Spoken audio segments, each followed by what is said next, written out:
Good morning. Last week I explained to you that I had some favourite stories, and today I'm going to share with you the one about Wonderful Earth. This book has been around for 24 years now, and it's a wonderful book all about our wonderful Earth. So, first of all, there was darkness. Nothing.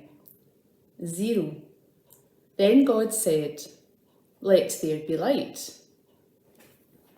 And there was. Then suddenly there were stars and planets and galaxies and comets and meteors and great clouds of gas, all whizzing about and going bang. It was like an enormous firework display. And God said, that's not bad for a start. Out of all the millions and billions and zillions of planets, God picked out one to be special. Why this one? I don't know. It wasn't even big. It was the Earth. God made the Earth spin, which made the day and night, and he made the moon go round the Earth, which made the months, and he made the Earth go round the sun, which made the years. Then with his finger he gently nudged the North Pole a little to one side, which made the summer turn to winter and back again. It was all very complicated, like making a giant clock, but it all worked absolutely perfectly. On the Earth, God made dry land and water. The land had mountains and canyons and deserts and huge exploding volcanoes. The water was even better. God made rain and rivers and mist and waterfalls and hailstones and snow and icicles and icebergs and great oceans with enormous crashing waves just out of water. Then came the plants, little twiddly ones at first, too small to see. The plants grew and grew and grew until great forests spread right round the earth, and the whole world turned green. It was beautiful. There were all kinds of plants. Some had leaves like giant hands, some had long spiky ones, some had small feathery ones, and some had no leaves at all. Some could grow in just one day, and some lived for 1,000 years. Some had lovely flowers, and some had delicious fruits. Some had seeds as big as your head. Some had seeds like dust, and some had seeds that whirled like helicopters and grew into great big trees. But finally, the fun really started. There's the big tree. Thought you'd quite like to see this picture because it's beautiful. Are you ready for the next picture? Are you ready? God made animals. Wow, look at those. He made animals. He made some black and white and some brightly coloured, some with lots of hair, some with lots of teeth, some high jumpers, some who live in big groups and some who live by themselves, some low jumpers, some with stripes, some very big and some teeny weeny, some with long necks and some with spots and some with horns made of hair, and some that hiss and some that roar, some who were good at fishing, some fat and grey, some tall and pink, some with rings on their tails, and some with stings on their tails, some with tentacles and some with tusks, some fast, some slow, some with blue feathers, some with blue bottoms, some who like it cold and some who like it hot, and some fish who can swim and some birds that can fly. And if you turn each half of the page, you end up with quite funny looking creatures as well. Isn't that funny? Look at that, the ostrich giraffe. And that's part of an octopus. And look, a crocodile. Just to make us laugh.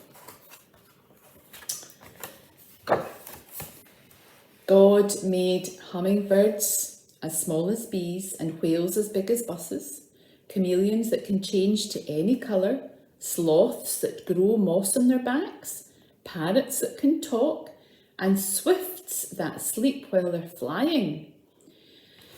Moths that look like leaves and insects that look like sticks. Skunks that smell disgusting, except to other skunks, of course. Squirrels that fly, bees that dance, worms that eat mud, and goats that eat anything. Dolphins that swim, crocodiles that grin, and hyenas that laugh. Butterfly fish and parrotfish and lionfish and batfish and catfish and dogfish and hogfish.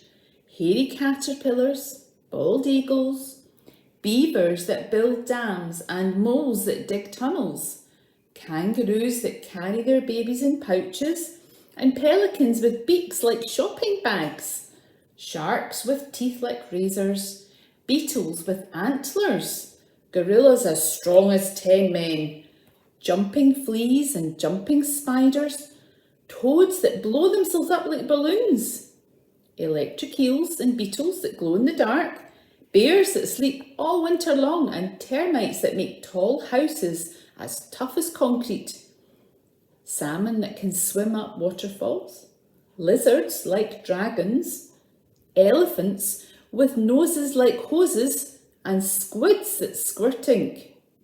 He made animals that sing and squawk and spout and hiss and hoot and howl and honk and chirp and peck and pounce and flap and fly and slide and slither and squirm and creep and crawl and prowl and growl and gallop and glide and dive and swoop and jump and hang and warble and squeak and roar.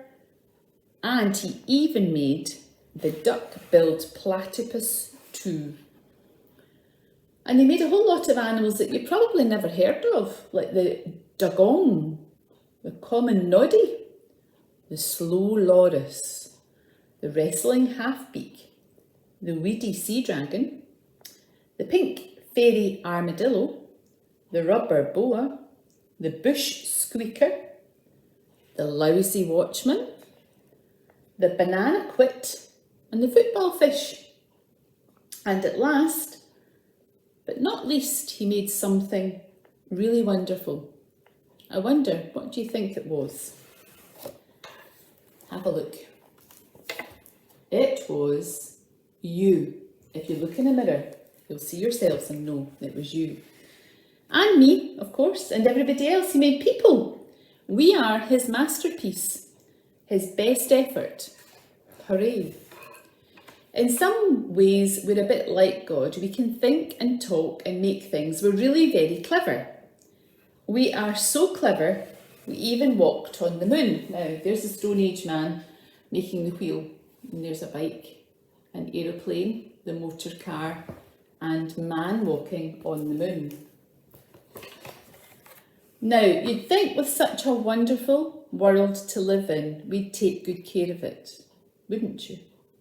Especially being so clever. But we've been making a not very good job. What we've been doing is we've chopped down the forests, we've filled the air with dirty smoke, we've made the rain sour, we've poisoned the rivers and the seas, and we've destroyed the places where animals live. We've even made the weather go wrong, and that's not very clever, is it? Our poor old world isn't very well. It's in a terrible mess, and we're spoiling the beautiful place that God gave us to live in. We must stop to think. Does he really want us to chop down all the trees? Does he really want us to make up all that smoke in the air? How can we clean up the rivers and the rain? How can we look after the plants and the animals?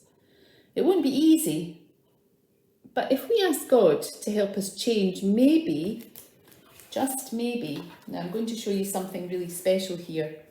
We've got an earth, look, that's not looking all that happy just now. And if we just keep going, see, we have God crying, we've got earth crying. And if we do this and we turn it round then look what happens.